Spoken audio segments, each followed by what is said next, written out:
राज्यात भाजप कार्याध्यक्षपदी आमदार रवींद्र चव्हाण यांची वर्णी लागल्यानंतर आता जिल्हा आणि तालुका स्तरावरील भाजप कार्यकारिणीमध्ये बदलाचं वारं वाहू लागलं।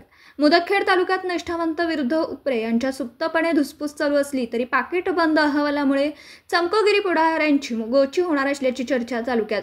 या परिस्थितीत मुदखेड तालुका भाजप अध्यक्षपदी दत्तू देशमुख वाडीकर, मारुती किरकन, भीमराव कल्याणे तर शहराध्यक्षपदी रामसिंग चव्हाण, माधव कदम यांचं नाव आघाडीवर असल्याचं बोललं जात आहे। गत आठवड्यातच मुदखेड तालुक्यातील भाजप संघटन पुनर्रचना करण्यासाठी गोविंदराव नागेलकर यांना पुढे करण्यात आलं होतं।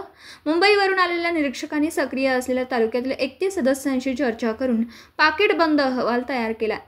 भाजपा तालुका अध्यक्षपदासाठी भीमराव कल्याणे, दत्तू देशमुख वाडीकर, मारुती किरकन, मारुती जाधव तर शहराध्यक्षपदासाठी रामसिंग चव्हाण आणि माधव कदम यांच्या नावाची चर्चा असून पाकिटबंद अहवालातून कोणास लॉटरी लागणार याची उत्सुकता भाजप कार्यकर्त्यांना।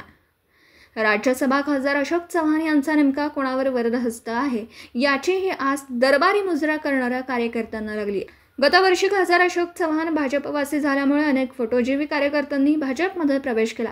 मुदखेड तालुक्यात जिल्हा महामंत्री प्रवीण गायकवाड, तालुका अध्यक्ष बालाजी खंटिंग, शंकर मुतकलवाड, हनुमंत देशमुख, दिलीप देशमुख, मुन्ना चांडक, संजय सोनटक्के यांची तालुका कार्यकारिणीच्या निवडीत महत्त्वपूर्ण भूमिका राहणार असून निष्ठावंत आणि नवीन भाजपा सदस्य यांच्यात समतोल साधूनच नव्या कार्यकारिणीची घोषणा होईल असं स्पष्ट संकेत दिसतात। परंतु स्वतःचं घोडं पुढे करणाऱ्या कुठल्याही चमकोगिरी करणाऱ्या कार्यकर्त्यांना पक्षाच्या कुठल्याच पदावर संधी दिली जाऊ नये हा एक सूर पाहायला मिळाल्याने तालुका कार्यकारिणी निवडीत खासदार अशोक चव्हाण यांची भूमिका महत्त्वपूर्ण ठरणार आहे।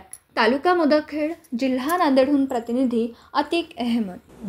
दिवसभरातील घडामोडींचा आढावा घेण्यासाठी पाहत रहा N24 मराठी न्यूज चॅनल।